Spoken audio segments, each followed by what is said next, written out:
இயேசுவுக்கே புகழ். இயேசுவில் பிரியமானவர்களே, இன்று நம் ஆண்டவர் இணைச்சட்டம் 28ஆம் அதிகாரம் 11ஆம் வசனத்தினூடாக இவ்வாறு நம்மோடு பேசுகின்றார்.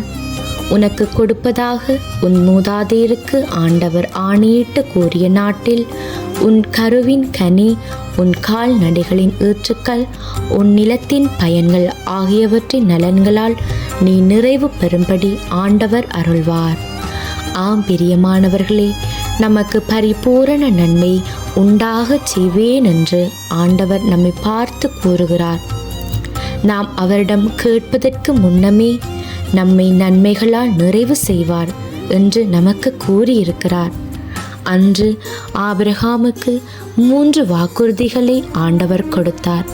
அதை தலைமுறையாய் நீடித்து வந்தார். இன்று எங்களோடும் அந்த வாக்குறுதியை ஆண்டவர் புதுப்பித்துக் கொள்கிறார். அவர் ஒரு நாளும் வாக்கு மாறாத தேவன். மனிதர்கள் தாங்கள் கொடுத்த வாக்கை மீறி செயற்படுவார்கள். ஆனால் நம் தகப்பன் அப்படி அல்ல. நாம் அவரை ஆழமாக நேசிக்க அவர் எங்கட மேலே கொண்ட அன்பை நாங்கள் புரிந்து கொள்வோம். மூதாதையருக்கு கொடுத்த அதே வாக்குறுதி, அதாவது ஒரு நாட்டை உனக்கு உரிமை சொத்தாக கொடுப்பேன் என்றார். உன் பரம்பரையை விசாலமாக்குவேன் என்றார். மண்ணைப் போலவும் விண்மீனைப் போலவும் பெருக பண்ணுவேன் என்று சொன்னார்.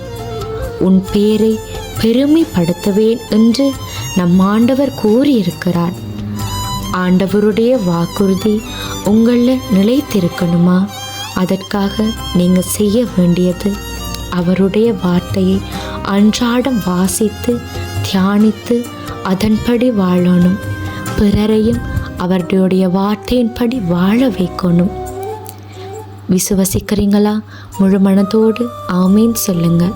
இயேசுவின் நாமத்தினாலே ஆமேன்.